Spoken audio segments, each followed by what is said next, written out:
네, 감사합니다. 직업력 개발원 원장입니다. 저는 영어가 시원찮아서 한국말로 하려고 합니다. 네. 좋은 트랜스레이터가 저보다 액센트도 좋고 그래서 우선 이렇게 아침 9시부터 아주 이렇게까지 상당히 많은 분이 아직 남아 계신 걸로 봐서요. 제가 3년째 이걸 지원하는데 해가 갈수록 좀 더 이 참여도가 더 높은 것 같습니다. 그리고 특히 외국 분들이 상당히 참가하고 나서 이렇게 약간 감동을 받는 부분은 굉장히 젊은 사람들이 적극적으로 참여하고 있다 하는 그런 얘기를 많이 하고 있습니다. 오늘 저희가 연사로 세 분을 모셨는데요. 사실은 이게 제가 최어를 맡은 세션이기 때문에 어느 나라에서 와야 되는지를 이제 거의 제가 결정을 했는데, 제가 결정한 이유는 다 제가 이 세 나라를 가보고 이 세 나라에서 우리가 배울 게 맞겠다 하는 거를 이제 보고 나서 직접 경험하고 이제 초청을 한 겁니다. 그래서 이제 사실은 세데프에 계신 분은 이제 곧 소개시켜 드리겠지만은 그 유럽 연합의 직업교육훈련연구소 소장이신데요. 그분은 주로 독일에 대해서 말씀해 주시고, 그다음에 스위스에서 오신 분들, 그다음에 싱가포르에서 오신 찬리문 학장님도 제가 싱가포르에서 만났던 분이고요. 세데페프의 그 레트마이어 소장님도 제가 이제 그리스 가서 이제 만났던 분입니다. 우선 제가 그 크리스찬 레트마이어 소장님을 소개시켜드리면, 이분은 이제 Center for Development of Vocational Training, 그래서 세데페프, 소위 이게 유럽 연합 산하의 직업훈련 전문 연구소입니다. 상당히 이제 오랜 기간 이 세데페프를 위해서 일하셨고요. 상당히 많은 경험을 갖고 있습니다. 그래서 제가 어떻게 소개시켜드리면 좋겠냐니까 자기는 그냥 세데페프에 있다 하는 것으로 만족한다. 그래서 상당히 자기 하는 일, 자기 하는 직장에 대해서 상당한 자부심을 갖고 계신 것 같습니다. 박수로 환영해 주시죠. So, 우리 it doesn't work? Okay, sorry. 우리 한 15분 정도 먼저 발표하시고 세 분 발표하신 다음에 저희가 계속 디스커션을 하겠습니다.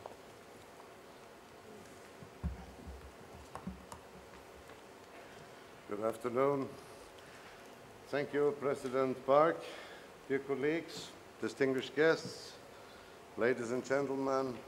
It's a pleasure to be here. Thank you for the invitation. It's very impressive, and thank you for the nice treatment you give to us. Well, youth unemployment rates have been soaring in Europe during the crisis after 2008. Consequently, this issue has become a very high issue, a priority on the political agenda. In this magnitude, this development has not been foreseen or expected, especially in view of aging societies. We did not expect to face youth unemployment to this extent in the past. Choosing a profession and entering into a professional career is one of life's fundamental decisions. And in many cases, we make this decision on the basis of very, very imperfect information about the available options and the possibilities, or a realistic assessment of our talents and interests. And too many times, thank you, we are pushed into a particular pathway by way of limited opportunities. Moreover, our ambitions may distort our choice, placing prestige, perceived benefits of particular professions over our talents, interests and capabilities, our potential. The choices are heavily influenced by our friends, families, and society at large. These decisions are not easily reversed afterwards. So some fail on the way before acquiring a qualification. Some end up with qualifications and ambitions which are not adequately honored by the labor market, and some are caught unhappily in professions which do not satisfy them, even if they provide them with an income and integration into society. Few societies today cultivate an ethos of work which recognizes the dignity of work, any work, well done, regardless of its economic returns and prestige. More and more, however, education systems do provide second, third, and fourth chances for those who are disadvantaged and have failed in the past. And there's a strong trend towards greater permeability between the different strands of education and increasing possibilities to upgrade our qualification and skills, even at a later point in life. Even a superficial look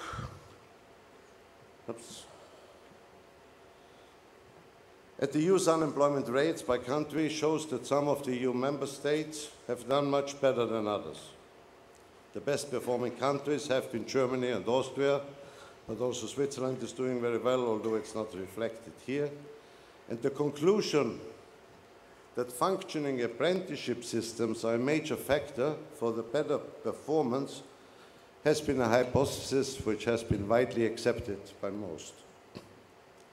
In consequence, this underpinned policies and policy targets which promoted wider application and development of apprenticeship schemes in EU member states. This informed as well many new EU policies and initiatives to tackle youth unemployment. This understanding is also underlying the title of my presentation today.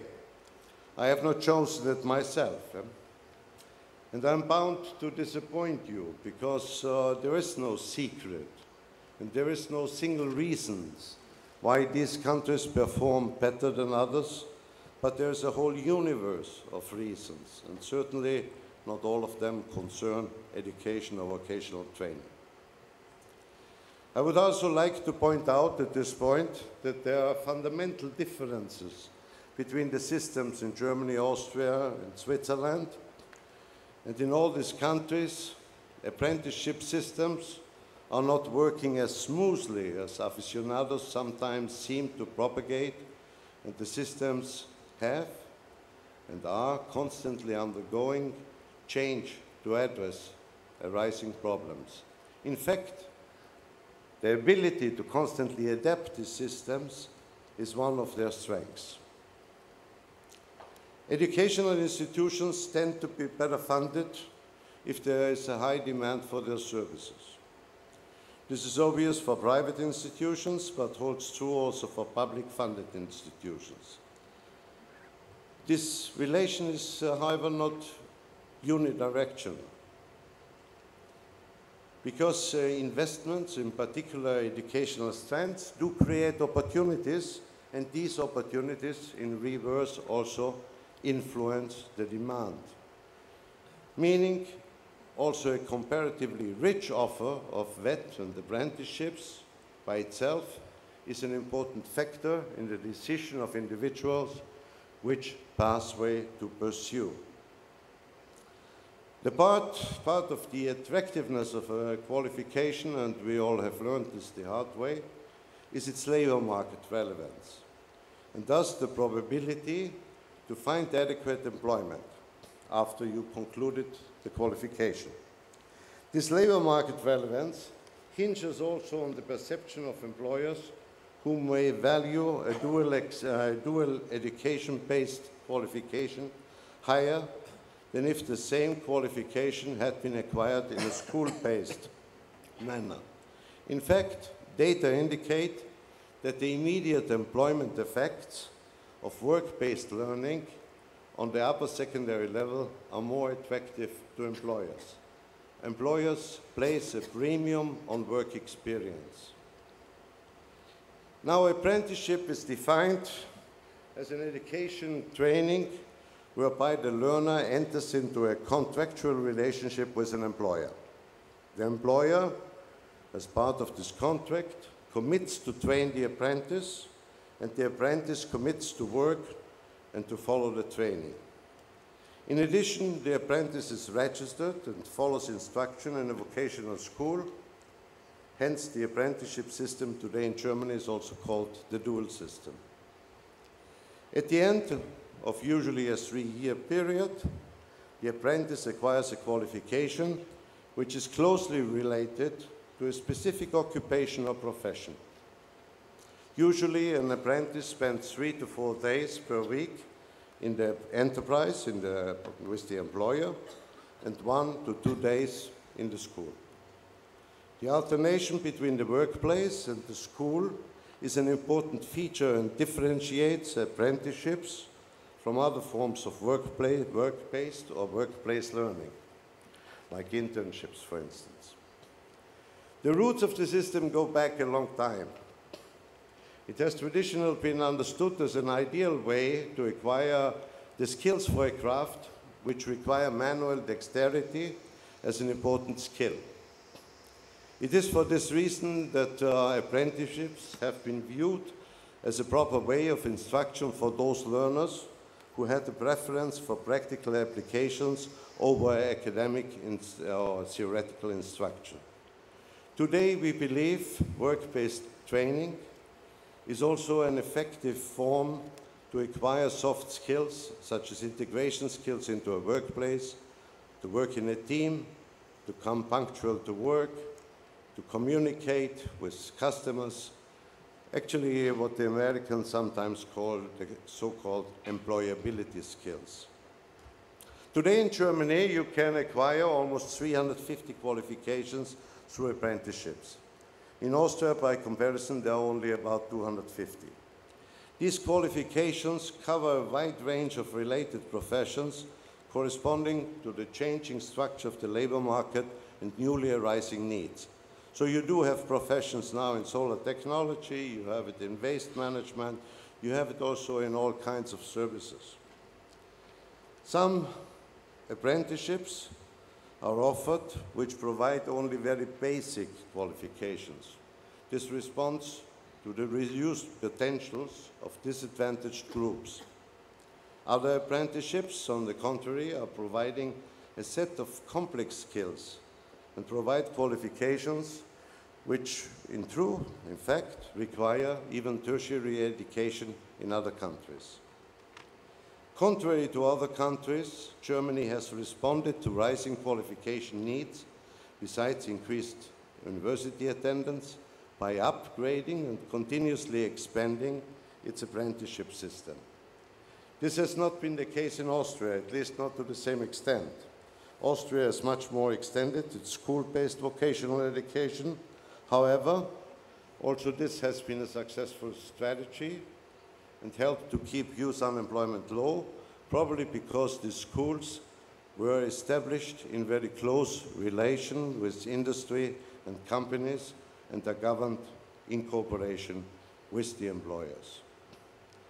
Constantly increasing in the last 35 years, the starting age of an apprentice in Germany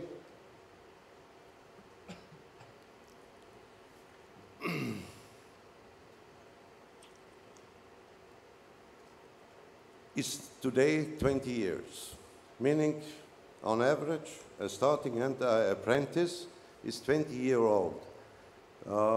Some years ago, actually in 1993, it was 18.5 years. And if you compare it to Austria, in Austria an apprentice on average is between 16 and 17 years old. In Austria, it is focused on those who had completed lower secondary school, obligatory schooling. But today, those who have completed lower secondary school in Germany only constitute 1/3, it's the 33, the red part of the cake, of the starting apprentices. In 1970, this 33% were 80%. Today, actually only 10.4% of all starting apprentices are 16 years old.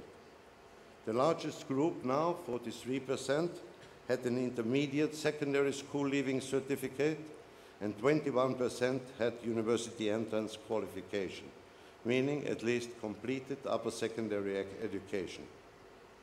The German statistics also show that 8.3% of new apprentices were between 24 and 40 years old. And that there is also a small but growing group. In the last year of the statistic, which is 2010, it was around 1,000 persons, which were 40 years or older. This is an indication that apprenticeship in Germany has also become an important option for up and reskilling of adults.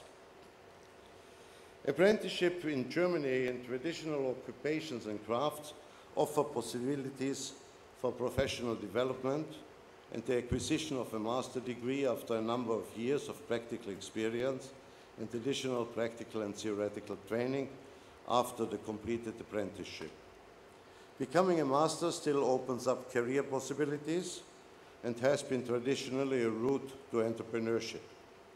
Master is a highly estimated title in Germany, and this is reflected as it is placed on the national qualification framework in Germany on level 6, together with bachelor degrees.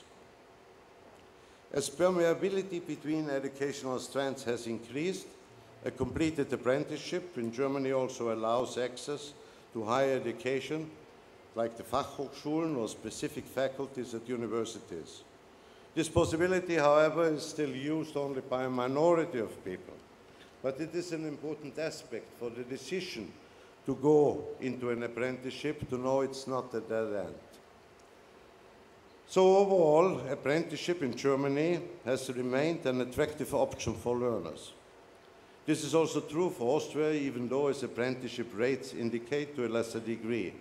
On the contrary, the data indicate that those European Union member states which have the by far highest youth unemployment rates, such as Greece and Spain and Italy, are also those where vocational education and training at upper secondary level has been viewed and is viewed as unattractive by comparison to general education and especially to university education.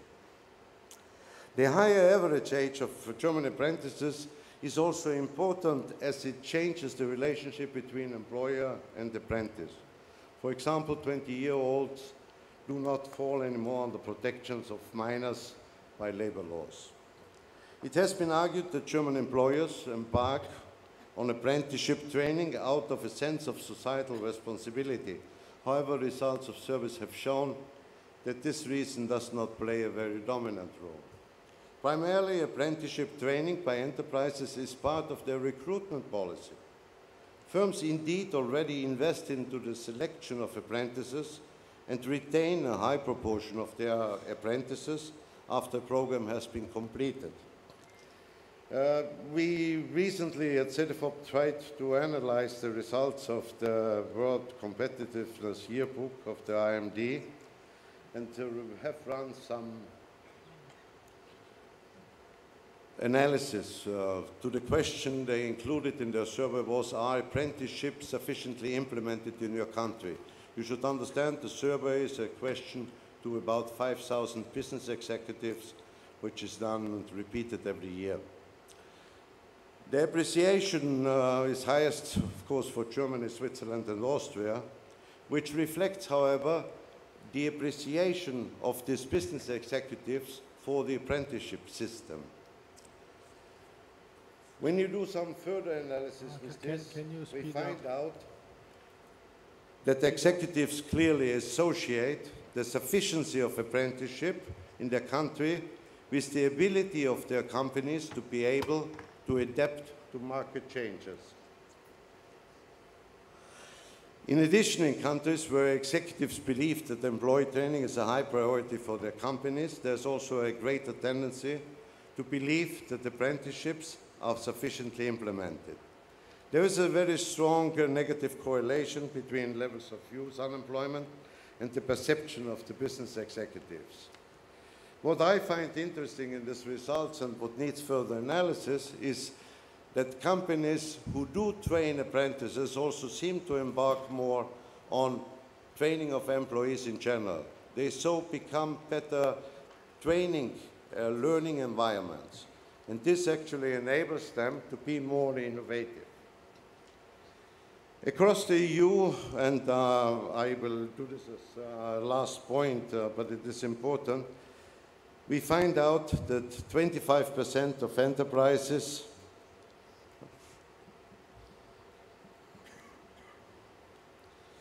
train apprentices. There's a strong correlation with company size. The fact that German enterprises are on average larger than the average enterprise sizes in other European member states is of course an advantage for the apprenticeship system in Germany. So the percentage of training companies with 10 or more employees in Germany amounts to over 60%. Securing that enough enterprises, and especially very small enterprises with less than 10 employees, which constitute the majority of enterprises, do embark on apprenticeship training, is a challenge also in Germany. Another problem has been that applicants prefer larger and more prestigious companies as employers, and thus smaller companies have frequently problems attracting suitable candidates, and worse, to retain former apprentices as employees. I cannot close my presentation without pointing out that one of the issues, and I hope you will do that for Switzerland, is the strong involvement and the cooperation between the government, the providers of training, and the social partners, especially the companies. This is probably also the one issue or the one characteristic of the system which is most difficult to emulate in other countries which have different traditions in this context. CDFOP also engages a lot in skill forecasting. And one of the results of this skill forecasting is that while the qualification levels of the labor force has changed dramatically, we had this sharp reduction of the low qualified and the sharp increase of the highly qualified. But still, and this will be true for the time to come, the majority of posts do require medium-level qualifications, and VET qualifications and qualifications acquired through apprenticeships are medium-level qualification. Thank you very much for your patience.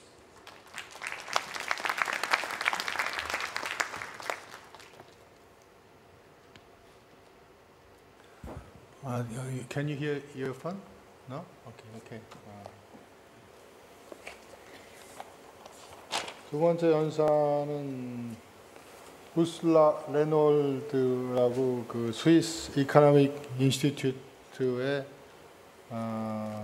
컴패러티브 에듀케이션 디비전의 리서치 헤드신데요.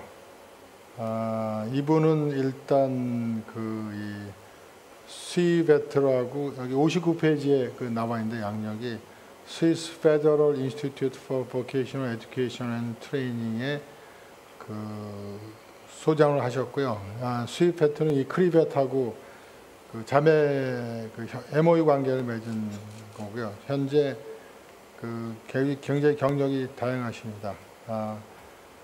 그 저기 페더럴 미니스터 오브 이코노믹 어페어스의 그 프로페셔널 에듀케이션 테크놀로지의 그 총국장을 하셨고 현재 그 유니버시티 오브 어플라이언 사이언스 앤 아트 노스웨스턴 스위츠랜드에서 결국은 그 이 대학의 이 대학 위원회의 보드 위원장이십니다.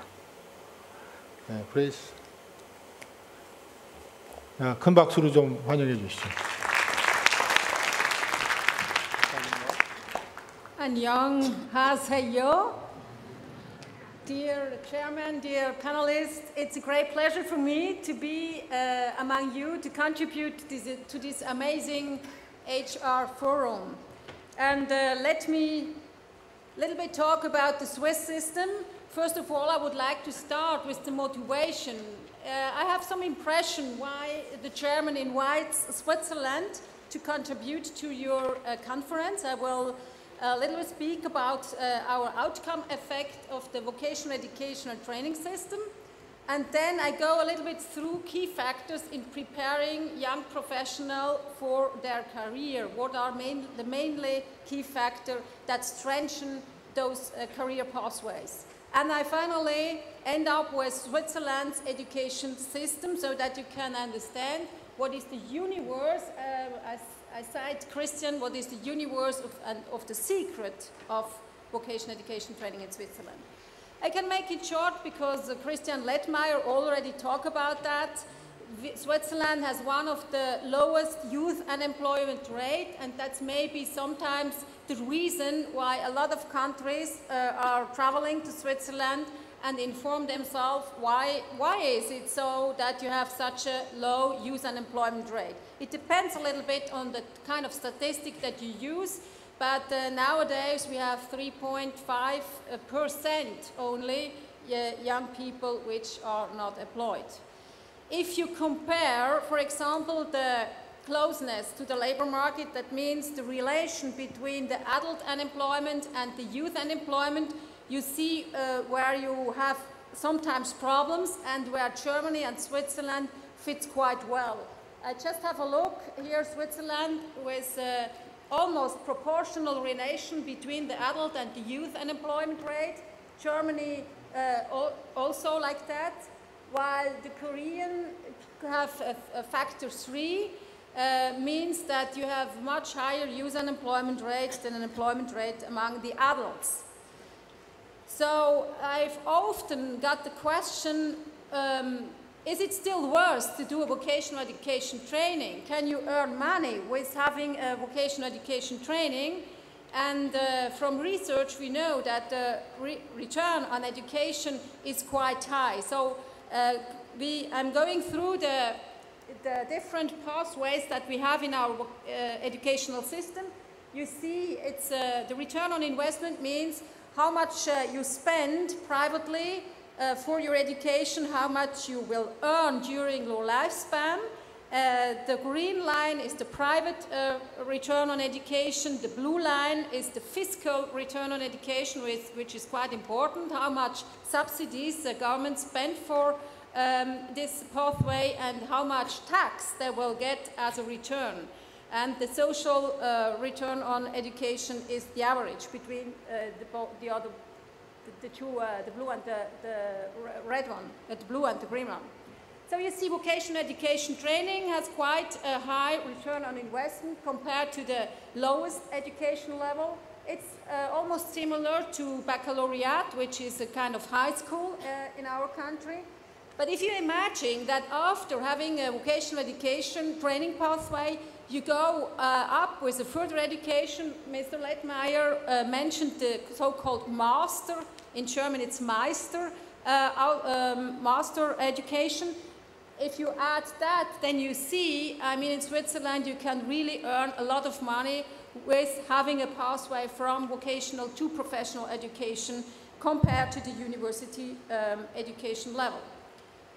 I don't need to go through that in detail. The mismatch question as well is a very important question. All those who attend the panel of OECD concerning skill strategy, they know a little bit more about this mismatch problem, and I've learned that Korea has a little bit of problem in this sector.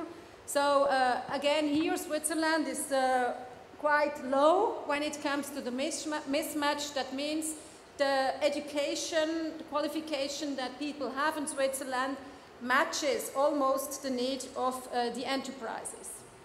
So I think that those outcome effect was the reason why some countries are interested in learning from our country. Now I would like to go a little bit in detail what we are doing in our research institution in order that you understand that's not so easy to give answer, how we could change the system in a way that you also can have this kind of benefit. what we are doing is a youth labor market outcome index, where we would like to find out which are the countries above the benchmark and which are the countries below the benchmark. And we would like to do a correlation with the typology of educational system. Means that we would like to see if there is a correlation between those countries which are above the youth labor market outcome index and which have a more closely labor market driven system. But as you will see, that's not so an easy task. So if you compare vocational education systems, you have to be aware that there's a huge problem concerning VET approaches. The VET approach in the United States is absolutely not the same as we have in Germany or in Switzerland. Why? Take this vertical line and you see the labor market needs some qualification. Switzerland and Germany is a so-called high skill, high qualification, high wage equilibrium, while some other countries, they are more in the low skill, low wage, low qualification equilibrium. That's the market side. On the other side, the preparation is on the horizontal line. Some of the countries prepare just for task or job-specific qualification and jobs, while other ones, like Germany and Switzerland, they are preparing the young people for occupation-oriented tasks. And you see, Germany and Switzerland also, they have not only an orientation towards the needs of the company, but also are countries with a multidimensional competence approach which bridges the practical-oriented knowledge and the theoretical knowledge. So behind every educational process, you will find a curriculum. So I invented the name, the curriculum value chain. It starts with a curriculum, but it starts with a curriculum design. And the question in vocational education training is, who is involved in such a curriculum design? Do we have different partners? Do we involve the company sector, the business sector, or not? That starts with a very, very important difference in some country. Then who will decide about the content? I can tell you in Switzerland, it's the business sector. They decide about the content, while we involve different other partners in discussion. The second step, important step, where we find a lot of differences in countries is the curriculum application and the learning environment. I will show you that the learning environment is important, that you get the outcome you're really looking for. So there are a lot of significant factors in this application environment, such as, for example, how much time you spend in the working place. I mean, Mr. Lettmeyer shows a little bit that the workplace learning is really crucial. We just launched a survey among US companies in order to find out education beyond school, not beyond walls, but education beyond school. We would like to measure the potential of the business sector as a new actor in the field of education. And then, of course, if you have a good learning environment which is linked to the workplace, you will get the outcome effect you are looking for. Those curriculum value chain can be very different. It depends on, do you have a national recognized diploma, means the qualification standard is applied all over your country, or do you have just a school diploma? That means you have plenty of curriculum and totally different qualification standards. Or do you have just a firm's certificate, maybe without really an explicit curriculum behind? I was all the time asked, is vocational education education, or is it just training? There's a lot of literature about that in the philosophy of education, and I just mentioned a study made by Christopher Winch from United Kingdom, which I think is really worthwhile to read. He explained that, first of all, education needs time, that I think we know, but then we have some enabling factors that are very important in order to get those qualified people at the end of the process. What is often neglected is that in vocational education training, you need basic and theoretical principle. You need those threshold competencies which are theoretical, but which you need in order to apply it in the field of activities. Knowing that is also a very important aspect of learning. In addition, knowing that and knowing how is something that shows you if a people can transfer what they learn at school to a specific context. And knowing how is not only to do it once, but to develop an expertise in your occupation, your field.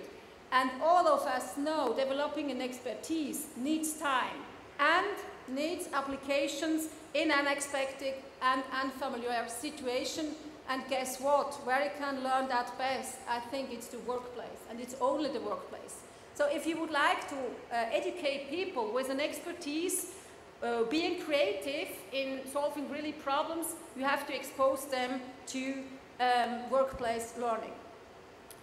The enabling factors also shows that there are several aspects like inbraining the competence, embodied competence, embedded competence, but what is also important, and that is why workplace training is so important, is enculturated and encoded, that you can't learn at schools, you need to be in another setting. Conceptual VET framework for a Swiss profession gives the answer to the question, what is a mechanical engineer according to the job requirement of the Swiss machine industry in 2020. It covers academic and practical skills in the framework.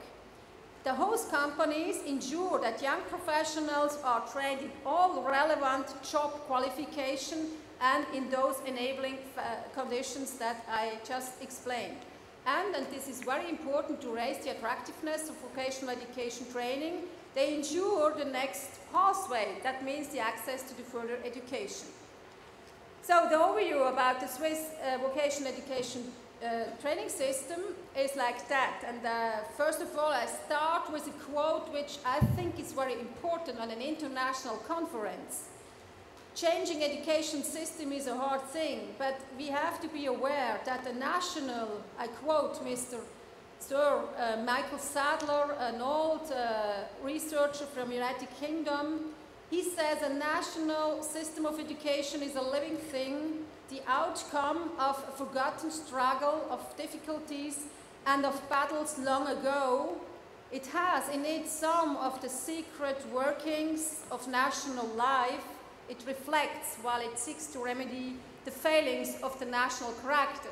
And I think if you look at that, you understand it's not so easy to transport aspects or best practices from one country to the other. You have to respect the culture and the tradition. Every education system is embedded in a bigger ecosystem. You see here some aspects, and what is really crucial when it comes to vocational education training is the linkage between the employment system and the ecosystem, the education system, and that is very strong in the Swiss VET. Another thing Mr. Lettmeyer asked me to explain you is the partnership between all partners. We have a very well-established partnership between professional associations, which are in the driver's seat in our country, the Confederation and the cantons. Confederation is responsible for recognition of the framework curriculum, for quality standard and quality insurance, and of course for some funding. Here you see the structure. We don't go through this structure of the educational system. The important thing is that you see we have a permeability throughout the whole system, and that makes it attractive to enter in a vocational pathway, where in Switzerland 70% of the youngsters enroll in vocational education training. Public expenditure and cost and benefit for companies is also important. We can say that in Switzerland we have a so-called win-win situation between the private sector and the public sector. You see the cake on the left side. It shows you that the majority of the costs are taken by the companies. But when you have a look on this graph, you will see that the return for the company, the benefit of the training of apprenticeship is higher than the cost. So that's really the most important incentive that you can acquire host companies to train. Here you see what happens in a company during the 3 or 4 year education. The net benefit is there for almost all the companies. Net benefit means that during the education, according to the curriculum that they apply in the company, in this learning environment, they will get the return of their training efforts. And it depends, of course, of the occupation. Not every occupation has the same return after 3 or 4 years, but in the average, all of them. And the recipe behind is this curriculum framework. So here you have the concrete numbers.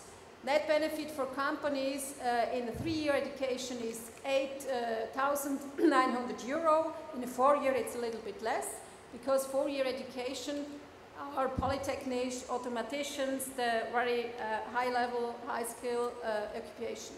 I skipped that, and I just final my speech in order to mention other factors that unravel the secret of vocational education in Switzerland. We have an apprenticeship market and a career guidance which is quite well. We have an entry age of young professional in the average 17. We heard from Mr. Lettmeier, it's 20 years in Germany. We have a bred professional, all of them do have a specific training, and we have quality insurance on all levels. I think, and the last point, which is of course very important, we do a lot of research in order to find out what works. Last but not least, attitude and compassion of VET professional towards young professional is really great. To sum up, why is Switzerland successful in matching employers' job requirements and educational attainments? It's the closeness of economy and education. It's due to this diverse education system. We have a skill and grade mix that matches the needs of the labor market, and we have a high level of learning in real workplace environment, and of course this high permeability, which I already mentioned. I would like to encourage you with some final words in order that I say you the Swiss VET system was not all the time as good as it is today.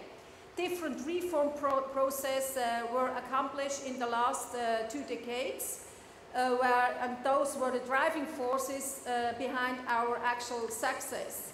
That means this is a good news for all the countries aiming to improve their vocational education training system, because it shows that the transformation process is possible if the relevant actors act in concert. And I would like to say that I was 6 months in the United States, and every 2 weeks I heard the mantra, well, vocational education training is a good thing, but for other people's children. And then I asked them, you know what you say when you say that? I mean, you divide the society in 2 groups. And I think this morning I heard in the panel of Mr.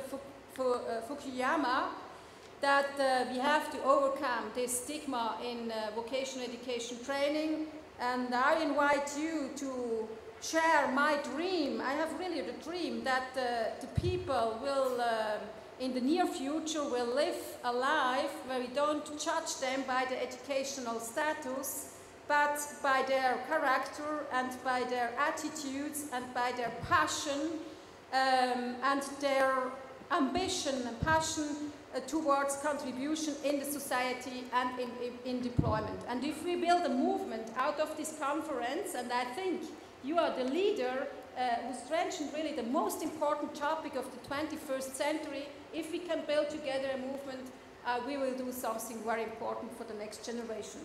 Thank you very much for listening.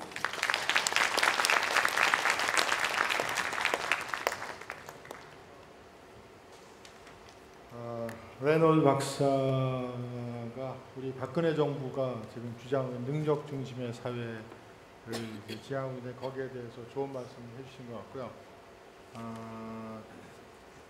마지막 연사가 그 싱가포르 난양 폴리텍 대학의 찬리문 학장이신데요. 그 61피에 나와 계신데 이제 오늘 연사 세 분 중에서 다 자기 분야에서 상당한 업적을 하신 분인데 두 분이 석사밖에 갖고 계시지 않아요. 사실은 찬리민 학장도 그 석사밖에 안 갖고 계신데 한국에서는 사실 좀 상상하기 힘든 일이 있는데 제가 스위스나 독일의 전문 대학에 우리나라의 전문 대학교에 가보면 대부분이 다 석사세요. 박사는 별로 없어요. 왜냐하면 실제로 현장에 필요한 일을 가리키는데 사실은 박사가 필요가 없죠. 이제 그래서 상당히 이제 근데 우리나라는 이제 대학을 이름이 타이틀이 중요하니까 소위 4년제 대학도 이제 대학교라고 그러고 옛날에는 이제 전문 대학은 그냥 대학이라는 이름을 그래서 학자들이 전부 다 총장님이라고 부르거든요. 근데 대만에 가면 저도 이상했는데 그 대학교의 총장을 교장이라고 불러요. 왜냐하면 서울대학교도 대학교에 하니까 서울대학교 교장이라고 부른다는 거죠. 그러니까 우리나라 사람들이 이 타이틀이나 그런 거에 대해서 너무 이렇게 강조를 해갖고 너무 많은 대학을 가는 그런 현상이 나오지 않나 생각이 드는데 싱가포르도 제가 알기에는 독일이나 스위스 시스템을 자기 나름대로 잘 적용해서 적어도 청년 실업 문제는 없다 이렇게 얘기할 수가 있어요. 실업 문제는 있어도 이제 말씀해 주시죠. 예.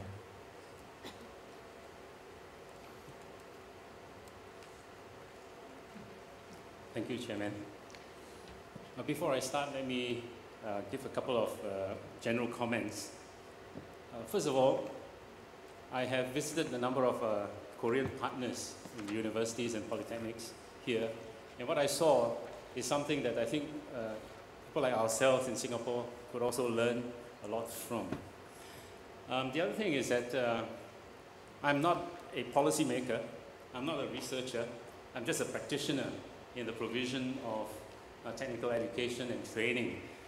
And the third thing is that we must set the context of my presentation, because Singapore is a very, very small country.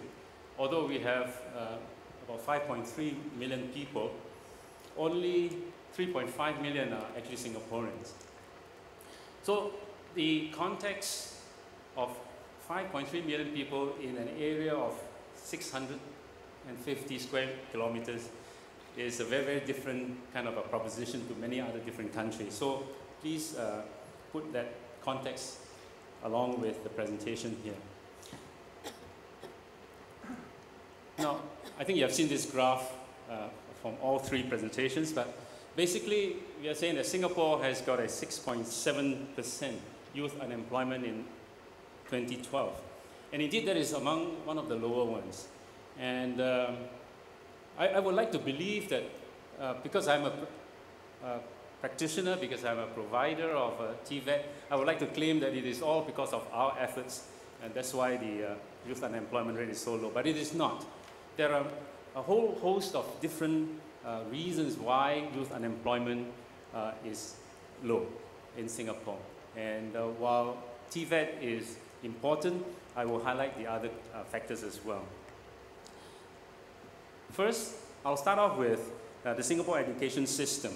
Now, Singapore provides 10 years of compulsory education, primary and secondary, and it equips our young people with a very broad-based knowledge and essential life skills, as well as a firm foundation in English, mathematics, and in the sciences.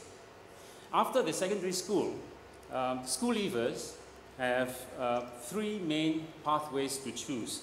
And you can see on the graphics that 22% will go into the Institute of Technical Education, which focuses a lot on craft level and skills-based training. And 43% currently enters the polytechnic sector. And if you combine both of them, it is 67%, rather close to 70% of the Swiss system. Although a number of polytechnic graduates do go on to the university education, you would recognize that these people have, in the first place, gone through a TVET education. So that is very important. And also, I think later on I will be touching on the continuing education and training, where people from employment comes back to the institutions for upgrading and upskilling training. First, let's look at the Singapore TVET system. The programs that are offered at the polytechnics and the ITE are demand-driven. Basically, what that means is that it is demanded by the industry and is focused on preparing graduates to meet the manpower requirements of industry. And the areas that we focus on are those that are really supporting the economy, like engineering, info technology, business management, chemical and life sciences, and so on. Very few courses that are not related to the economy. So it is very, very focused. Secondly, we look at Germany, we look at Switzerland, we look at Austria. There are a lot of emphasis on apprenticeship training, and that has been often taken as a reason for low youth unemployment in those countries. Singapore, as I say, is a very small country and a very young country at that, 48 years old. And in the early years of our industrialization program, we went out into the world to learn from other people. And Germany certainly was one of those countries that we learned from. But at the same time, we also went to look at the French system. We went to look at the Japanese system. And obviously, because we were part of the British Empire in the past, we also looked at the British system. And what we did was, we knew that the conditions and the circumstances in Singapore at that time are rather different from those in Germany or in France or in Japan. So what we did is we extracted key elements of the various systems and adapted them to the needs of Singapore. Now, we don't have companies in Singapore at that time to promote apprenticeship system in Singapore. So what we did is, over time, we have developed a campus-based or school-based system where we developed workplace-like facilities within the institution. And there's a lot of investment required to do this. And if you look at some of the pictures that I've used here, they have almost like a teaching hospital to train nurses, to train physiotherapists on campus, or a chemical plant on campus. So there's a whole lot of investment required to do that. So instead of sending students on apprenticeship training in a company where the companies are not ready to do so, we train them on campus. The other feature is that we emphasize a lot on collaborations between industry and with the economic and development agencies of the country. And this has provided us a good platform to really understand what industry requires. And there are many platforms to do that. We have industry members on our governing boards. We have people from industry on our advisory and our technical committees to advise us on the curriculum. We have collaborations and partnerships with industry. We have regular consultations and dialogues with them. And what that does is that it provides us information as to what type of manpower is required by industry, what type of courses or programs that we should conduct, what content to include, because they will tell us, and what are the numbers that we need to train. So these are very, very critical information that we get from the industry through our close collaborations. Now, what kind of collaborations and partnerships we have with industry? Quite a lot, and I have listed a few examples here. We have joined projects together with industry. In others, we help, as an institution, we help industry solve their problems. And as a result, we get real-life, realistic challenges and problems for our students to solve, our students and our staff to solve. We set up centers of innovation together with industry. We use industry as a platform to develop our staff further. We send staff for training in the industry. And of course, industry helps us in return also by providing attachments and internships for our students, scholarships, and so on and so forth. So there are lots of such examples. And not just only with industry, it's also with our development and economic agencies. The last picture on the bottom right is Games Solution Center, which my Polytechnic have set up together with the Media Development Agency in Singapore to develop computer games. The other aspect, and I think Chairman mentioned earlier on about the faculty, yes, we do look for some basic academic qualifications, but more important, we look for our faculty with industry experience. And by and large, an average of about 5 years of relevant industry experience is what we are looking for. So our faculty, when they come in, we don't really require them to have a PhD. Most of them, in fact, all of them would have a bachelor's. Quite a significant number of them would have masters, but we do not need PhDs. More critical is industry experience. And because of that, they are able to guide our students in a way that industry expects the students to be able to respond, to perform. So these are cases of experience, industry experience, faculty mentoring and guiding students. Of course, I think all the ITE and the Polytechnic students do have industry attachments or internships as part of their program. They spend anything between 2 to 6 months in industry, relevant industries, to gain hands-on experience. We do not have the advantage of spending 4 days a week with the company, but they do have extended periods of internships with companies.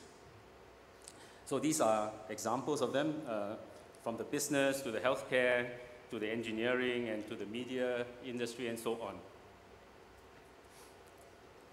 Now, we hope that that was all that is required to keep youth unemployment low.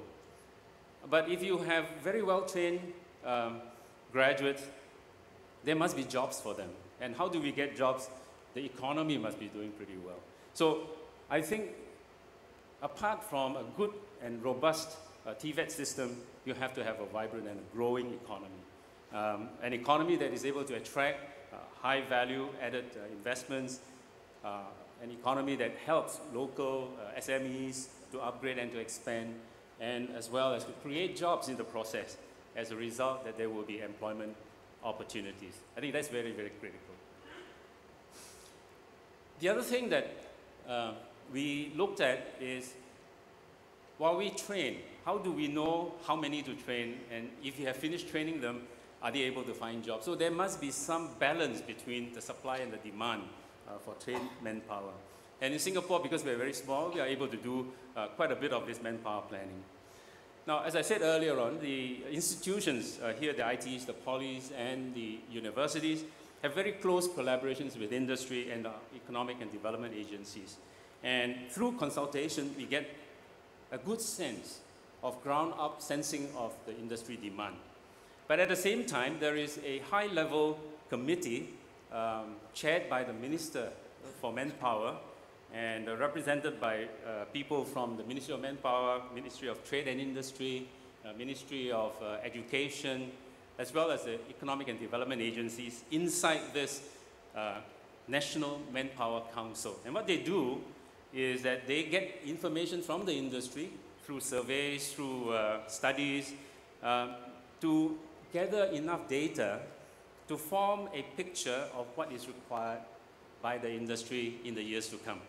And they translate that into a set of intake and output targets for the institutions. That takes the guesswork out of the whole process a little. This is not to say that they are always right, yeah? But at least it is better than not having any idea of what is required to balance the supply and the demand of trained manpower. Now, having trained the right number of people with the right kind of skills, the graduates will leave our institutions. They need to know where to find jobs, where to find gainful employment. And I think labor market information and support for these people are also very important. So there's a whole series of different avenues and portals that they can go to look for such information. The Ministry of Manpower, for example, have got what they call a career compass portal and a system where school students, even before they enter the Institute of Technical Education or the polytechnics or the universities, they could access this portal to find out information about what future careers they might have. We have a statutory board, which is part of the Ministry of Manpower, called Workforce Development Agency. And they co-host, together with the Association of SMEs, this system called Max Talent. And what they do is they provide information for, or specifically targeted at PMEs. In Singapore, we call PMEs the professionals, managers, and the executives. Now, they can go there and look for participating SMEs in the program to find a place where they can be attached. It's somewhat like an apprenticeship system. They will be placed with the company, while at the same time they come for training. So it's a place and train system. And there are other career centers that were set up within the community that anyone can walk into and find information about job opportunities and job matching and job counseling. Now, an important part of the whole education and training system in Singapore is this continuing education and training. We know that after we have finished our pre-employment training, in other words, after school, we go to a post-secondary education institution, our training is not done because things change and technology change, the economy change all the time. And therefore, there is a need for people who have already finished that stage to come back for further education, further training, reskilling, updating, and upgrading. And the Workforce Development Agency in Singapore was specifically set up with a mission to enhance the employability and competitiveness of Singapore's workforce. They were set up in 2003, and among the many things that they do is that they have set up what we call a Singapore's workforce skills qualification. It is essentially a competency-based certification system to focus on specific industries so that people can be trained and attain certain levels of competencies for the jobs. And what they do is they have engaged industry to form what they call industry skills and training councils, comprised of employers, industry associations, training organizations, even the unions, and of course the economic and development agencies. And their task is really to come up with competency frameworks, to map it out and set the standards and so on. And they have done quite a number. These are just a few examples of what they have done, yeah? In various areas of industry that is important to Singapore at this point in time. You know, people do not naturally go forward, or I would say, you know, not natural for Singaporeans to come forward to go for training. So we need to incentivize them and to encourage them. There's some funding and incentives that the Workforce Development Agency administers. And they have, for various target groups of clients, for the individuals and the employees, the course fees are highly subsidized, something like 80 to 90% subsidized. So the employee or the individual pays only about 10 to 20%. Even for companies who are interested to send people for training, they too will get special workfare training support, also in the form of a subsidy. And when the trainees are out of the company, they get what we call the absentee payroll taken care of by this scheme. And, and for institutions like us, we have been encouraged to provide such training programs within our institutions. They provide operational and development costs for us to set up the programs and to deliver them. This is the last one. Well, at this point in time, youth entrepreneurship is not a specific strategy to help combat youth unemployment. It is something that we want to grow a lot more. And there are various agencies that are involved in this. The institutions themselves are involved in this. Like, for example, in my institution, we are encouraging a lot more innovation and enterprise activities, and to provide funding, mentoring, and incubation support for those who are interested. We are not thinking of everyone becoming an entrepreneur, but for everyone to have an entrepreneurial and enterprising spirit in the first instance. But for those few who wants to take the challenge, we have a system to hopefully take them beyond to the next step. So in conclusion, I would say that youth unemployment is a very difficult issue, and what we have done in Singapore may probably have to be adjusted, have to be adapted, and to fit into different contexts, different environments, different countries' culture, in order to have some effect. So in our case, it is a combination of all these factors that has helped us in keeping youth unemployment at the level that it is today. Thank you very much.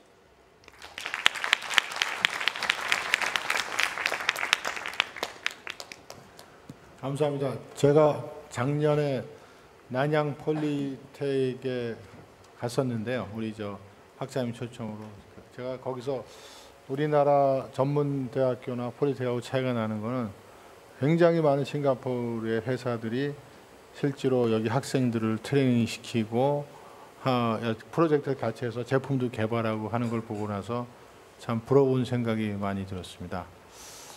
지금 저희가 한 20분 정도 남았는데요. 우선 질문이 있으시면 질문하시는데 마이크 준비되어 있죠. 그럼 저기 우선 여자분 말씀하실 때 아주 간략하게 3분 내로 말씀해 주시고 자기 소속하고 좀 설명 말씀해 주세요. 네. Hello, my name is Ha-Sung Lee, and I'm a student from Seoul National University, majoring in business. First of all, thank you for your lecture on Switzerland educational system, and I think it gives some insightful solutions for a Korean educational system, which is currently far away from what company really wants.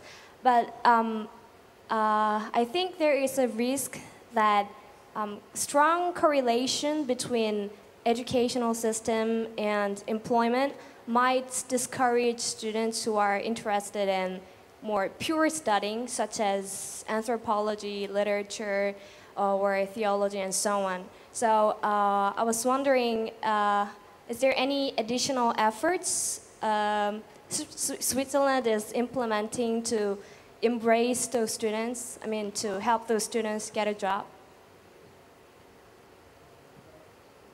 답은 한 세 분 정도 모은 다음에 after we have maybe three questions, then we'll answer together. 다른 분 앞에. 네.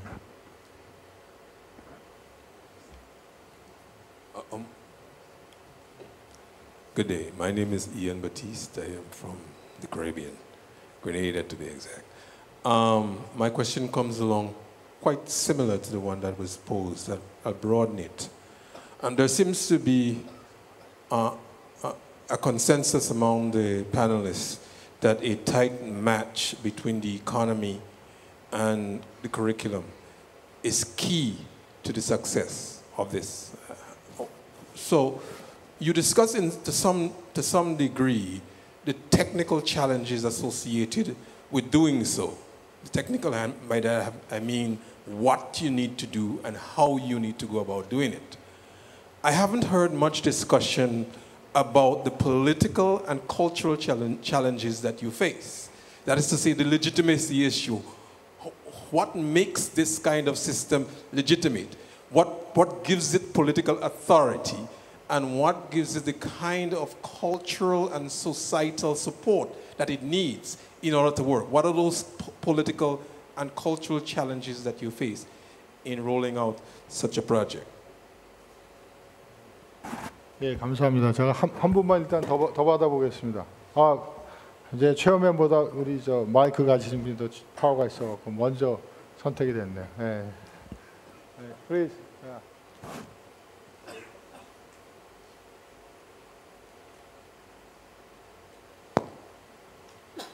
Hello, my name is Alessandro Colombo. I come from Italy.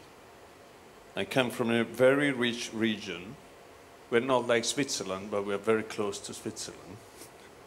And my question might seem a bit stupid, I apologize in advance, but the question is the chicken or the eggs?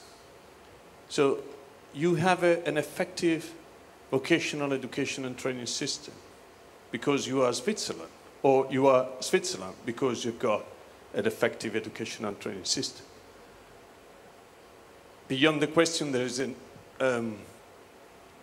the big issue about what are the institutional and cultural conditions to improve your dream, if you like, to improve an effective dream, an effective institutional connection for the kids at the end of the day, for the next generation.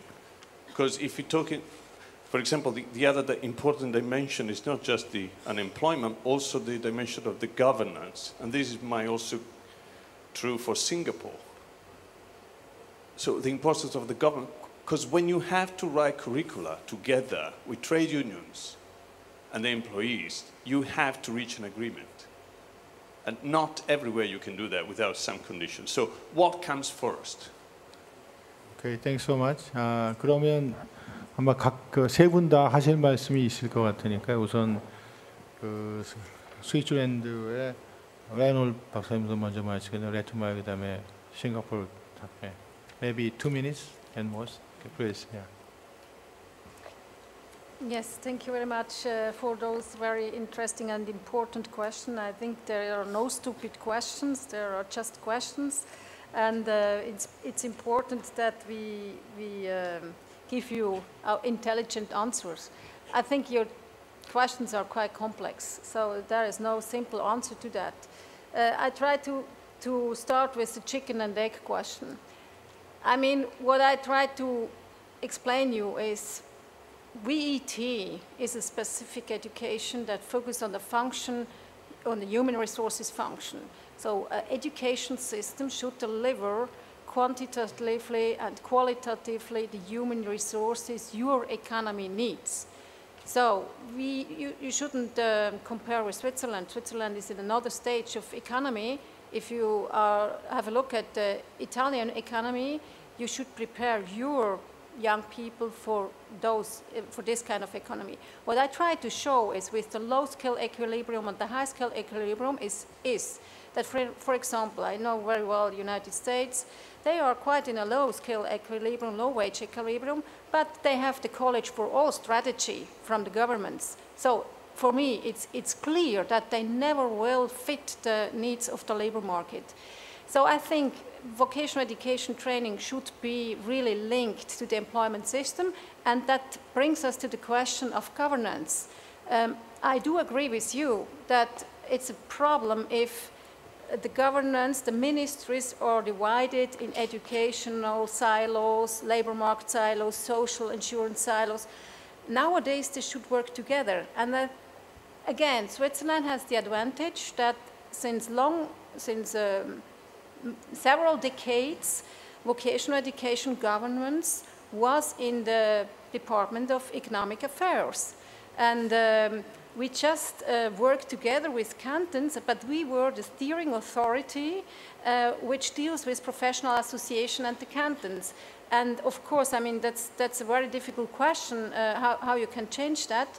But it's so important that it's really the governance that is one of the main points you have to focus on if you would like to change. As I understand Korean system, I mean, I feel that you have a very strong commitment from your president to the institution, and it starts by this commitment. That's the first point. The second point is, yeah, I think what can we do in order to integrate people which have a different kind of education, maybe a more liberal art education in the labor market? difficult question. A good education system focuses on individual control ability as well. That's for me the second function of a good education system.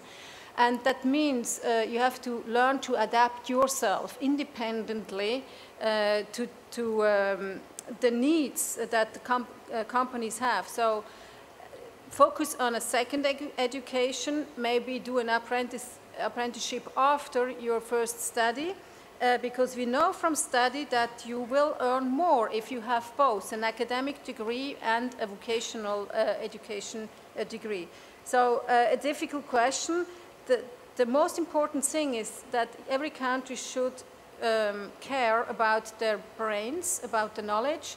No brain drain. So try to find and bind your good resources in your country and give them a chance that they can start to gather experience in the labor market and to add an additional education. For me, everybody of us, we have to re-educate, to retool us 3 or 4 times a year. So often educational systems focus only on the first entry and then they are not anymore responsible. I think that's a wrong attitude. We should focus on the lifelong learning and we should give possibilities to everybody the whole lifespan. I myself started with an apprenticeship as my first education. I'm quite proud about that. But because I was in a stage in the adolescence phase where I had enough of school with 15-year-olds. But with 19 years, I realized I need a little bit more knowledge. And please take everything, every activity, so that you can create a system which allows young people to enter everywhere and to go on the whole life. And then I think you don't have the problem. And then, well, one person starts with liberal arts education and change towards professional education. The other one starts with vocational education and goes on with the academic education. Permeability makes a vocational education system attractive. And that, I think, is something which you should work on to integrate the majority of people in the labor market and in the whole education system. So, Mr. Nettmeyer, do you have something to say, or just briefly? Yeah. Okay. This comes up all the time. And I agree. When you hear us talking about matching the skills with the needs of the labor market, it sounds awfully utilitarian. But as a matter of fact, it's not, because all the skills you are acquiring this way and defining this way are the same skills you need to live. These are the skills you need as a citizen and to be in this modern society. A second issue which came out of this and which I think is a good thing in these systems we described is this individual choice. It's your choice to choose a profession. And it would be awful if nobody would choose liberal arts anymore. Our world would be a much poorer place. But you should know what you choose. You should be informed. And if you choose a liberal art profession, then you should also know what your employment prospects are, because your economic prospects, because you may decide to live with very little, but you need some to survive and to integrate into society. To the Italian. We never know. Yeah? We never know what is the egg and what is the hen. It's the old problem. Is the German economy so strong because they have so little youth unemployment, or do they have so little youth unemployment because this makes their economy so strong? And the truth probably lies somewhere in the middle. Yeah. And I do agree, of course, and I'm sorry for mentioning Italy so many times as a bad example, because we all know that Italy is divided into regions which have quite different economic development status. And actually you have the north of Italy you have quite a good apprenticeship system, in fact. Thank you. Yeah, maybe I just add a little bit more to what Ursula has mentioned about the permeability of the TVET system. If you recall the graph that I used, students from the ITE can come through to the Polytechnic, and from those who have come through the Polytechnic can go on to the university if they choose to and if they are able to. We call this bridges and ladders. So the system has been attractive to people who have gone into the TVET system, knowing that it is not a dead end. I think this has increased the popularity of TVET over the years. And as you can see, currently 43% of the students would have chosen to come to a Polytechnic and 22% into the ITE. As for those who have other interests, you see, Singapore started in 1965, and in those days, it was really survival mentality for the nation. And I think getting food on the table was the first priority in those days. But as Singapore progresses, things change gradually, and I think it comes to a time where other opportunities have to be provided. And currently, we have a school of sports for those people who are interested in sports. We have a school of the arts for those who are interested in the arts. And at the university, if you were to choose some non-technical or professional related kind of programs, you have a choice. So we are talking about the TVET system that is in place. It is not a question of everyone having got to go through the same journey or the same process. 이제 제가 사회 보는 때 장점이 하나가 항상 시간 맞춰서 끝내주는 건데 한 5분 정도 남았기 때문에 제가 그냥 그 결론은 아니고 이제 한 observation을 좀 몇 가지 말씀드리면 싱가포르 같은 경우는 제가 아마 다닌 지가 한 20여 년이 됐는데 제가 처음에 싱가포르에 가서 방문하고 그래서 여러 가지 기관 만났을 때는 싱가포르 그 당시 프라임 미니스터도 한국을 배워야 된다 하는 얘기를 아주 공견히 했는데 어느 순간부터는 한국을 배워야겠다는 얘기를 안 하더라고요. 그게 한 10년쯤 됐어요. 그런데 사실은 제가 가보면 우리가 싱가포르에서 배울 게 굉장히 많고요. 그 다음에 이제 저희가 우리 한국 사회 이슈 중에 하나가 반값 등록금 아닙니까? 이제 반값 등록금 때문에 아마 저도 이제 지금 대학 교수인데 이 정부 출연 연구소에 3년 정도 나와 있어 돌아가는데 앞으로 한 5년 정도는 급여가 안 오를 것 같아요.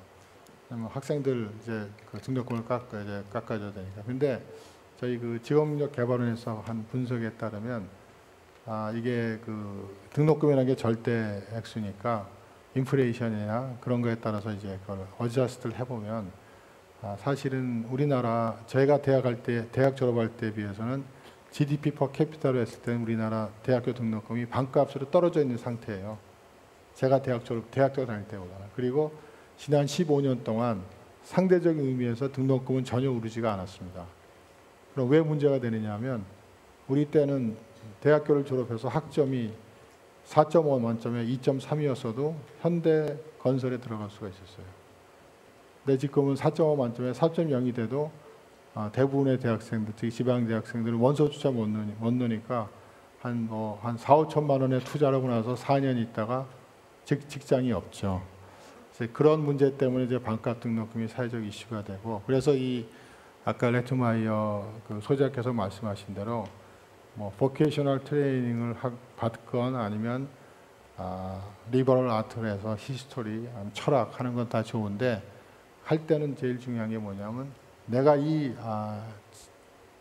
전공을 택했을 때 4년 있다 아니면 10년 있다 실제로 어떤 생활을 하게 되냐 경제적으로 우리가 독립했다 그럴 땐 두 가지가 있잖아요. 우선 경제적으로 독립을 해야 되잖아. 그런 걸 알고서 해야 되니까 우리나라 국가가 여태까지는 그런 일이 굉장히 소홀했기 때문에 지난 정부부터 소위 학생들의 진학 지도 플러스 진로 지도를 많이 지금 하고 하고 있는 거죠. 그래서 그런 의미에서 우리가 조금씩 그 발전에 가야 된다 그런 생각이 듭니다. 그래서 그냥 이건 제가 결론은 아니고 업저베이션을 몇 가지 말씀드렸습니다. 자, 그럼 내일도 많이 와주시고요. 예, 감사합니다. 네, 감사합니다. 수고해주신 박영범 한국직업능력개발원 원장님 그리고